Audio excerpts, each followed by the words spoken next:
আপনারা দেখছেন reporter press.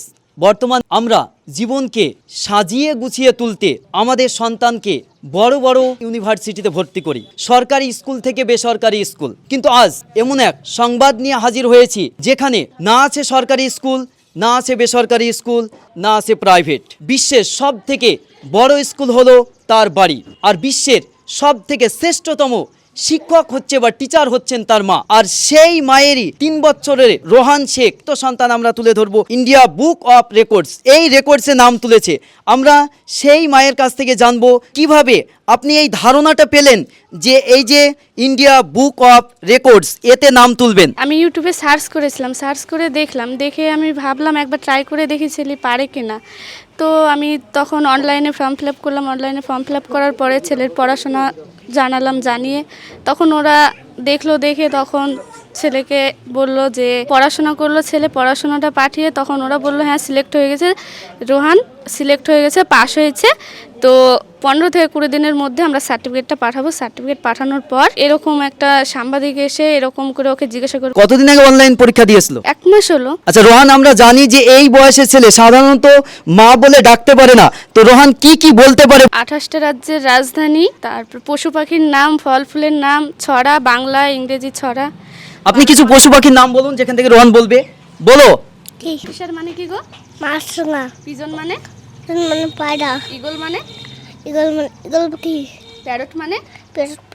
টিয়া পাখি। কিছু রাজ্যের নাম বলুন। অন্ধ্রপ্রদেশের রাজধানী? হায়দ্রাবাদ, অরুণাচল প্রদেশের রাজধানী? ইটানগর, আসামের রাজধানী? দিশপুর, বিহারের রাজধানী?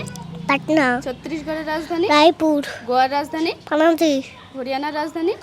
হরিয়ানা, চণ্ডীগড়, হিমাচল প্রদেশের রাজধানী? শিমলা, ঝাড়খণ্ডের রাজধানী? রাঁচি, কর্ণাটকের রাজধানী? বেঙ্গালুরু, কেরালার রাজধানী? তিরুবনন্তপুরম। আমরা জানলাম যে এই যে ছোট্ট বাচ্চা যেখানে 28টি রাজ্যের নাম এছাড়াও বিভিন্ন ফল ফুলের নাম বলতে পারবে, যেখানে এই বয়সে 3 বছরের ছেলে যেখানে মা বলে ডাকতে জানে না, এমন সন্তান আর সেই কৃতিত্ব সন্তান অর্জন করেছে। আমরা জানবো যে এই বয়সের ছেলেরা ফোনের প্রতি আসক্তি, যেমন খাবার খেতে গেলে যে ফোন না হলে খাবার খায় না।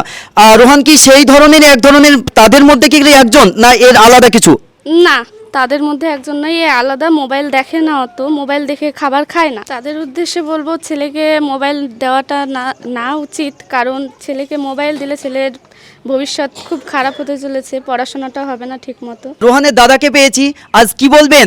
যে ছেলেটা খুব ভালো মেধাবী, ভালো পড়াশোনায় ভালো, ব্রেন ভালো, একটা কথা বলে দিলে ও মানে সব মনে রাখতে পারে, এই আর কি। যে আজকে কেমন লাগছে যে রোহান এত সুন্দর জায়গায় পৌঁছে?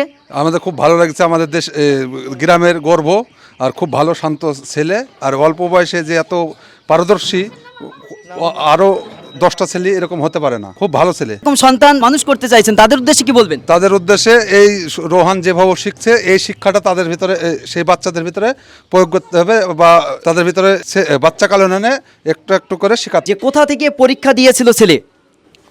মোবাইল থেকে অনলাইনে পরীক্ষাটা দিয়েছিল। সেটা বাড়ি থেকে? হ্যাঁ, বাড়ি থেকে। আর যে আমরা সার্টিফিকেটগুলো আমরা দেখছি বা সার্টিফিকেটগুলো সংগ্রহ করেছেন কোথা থেকে? ব্যাঙ্গালোর থেকে করিমপুরে এসেছিল, কোরিয়ারের হাতে থেকে আমরা সংগ্রহ করে। আমরাও এই কৃতিত্ব সন্তান যারা তৈরি করতে বা সন্তান আমরা পালন করতে চাইছি, তারা এই সোহানের মতন ফোন না দিয়ে যদি পড়াশোনায় আমরা বন্দোবস্ত করে রাখি, তো আমরাও অবশ্যই সাফল্যে পৌঁছাবো। ধন্যবাদ।